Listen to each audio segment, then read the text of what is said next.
Yeah, if somebody should ask me, what exactly is Indigenous Caribbean medicine? I would first of all say Indigenous Caribbean medicine is first of all a consciousness, because it is that instinctive awareness that has existed among us as a people. It has been the consciousness that has led us to preserving ourselves using the resources of natural nature. I would also say that Indigenous Caribbean medicine is also a movement. As a matter of fact, I would say Indigenous Caribbean medicine is the progressive movement of that consciousness into a movement now that is going to be more practical and more definitive. But to be more specific, Indigenous Caribbean medicine refers to the traditional healing practices, the knowledge and the beliefs of the indigenous people of the Caribbean.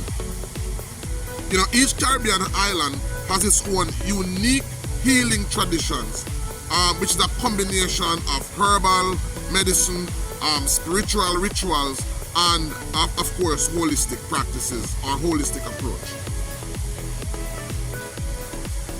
Yeah, and so persons may ask me, what exactly is the Indigenous Caribbean Medicine Initiative? And I answered by first of all laying the groundwork, laying the foundation for persons to understand that this is something in demand. In recent years, there has been a growing global interest in wellness, in holistic wellness, with travelers seeking authentic experiences that promote not only physical, mental, but spiritual well-being. In 2022, the wellness market was estimated to be worth over $639 billion. Yeah, $639 billion US dollars. And so, the Indigenous Caribbean Medicine Initiative is first of all a drive to present Indigenous medicine as a safe and effective healthcare option to those of us who choose it. There are many persons in the Caribbean and in the diaspora who trust Indigenous medicine, because this is the medicine that they grew on, this is the medicine that they know.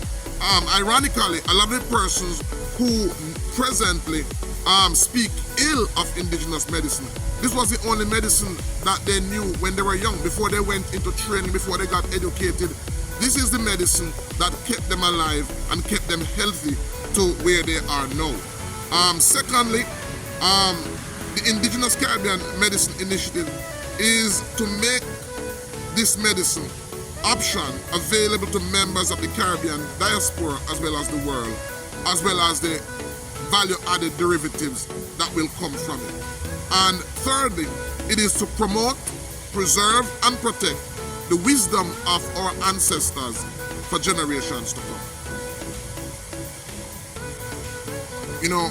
Without saying too much, one of my goals has been to promote Portland and St. Thomas, in my view, the most ecologically dense section of the island, as the wellness mecca of the Caribbean. But for that to happen, I would need the participation and the involvement of Jamaican leaders. I've not gotten that as yet.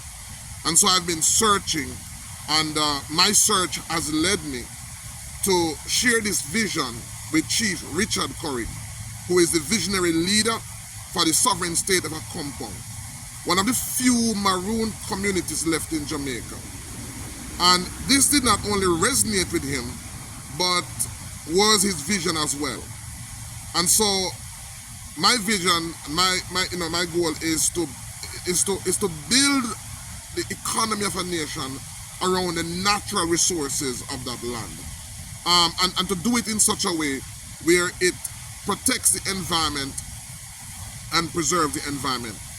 One thing about Indigenous people, not only in the Caribbean but around the world, is their thrust, their desire to preserve and to protect the environment was not when the environment appeared to be a threat to them.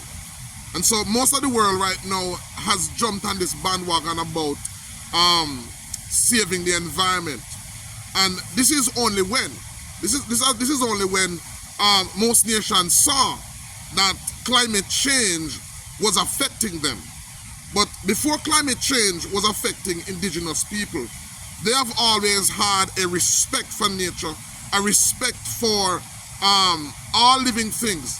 And so their desire to protect and preserve the environment and their concern with climate change, well, they didn't have a concern with climate change, but their love and their respect for the environment is a genuine one. It's based on a genuine respect for the environment.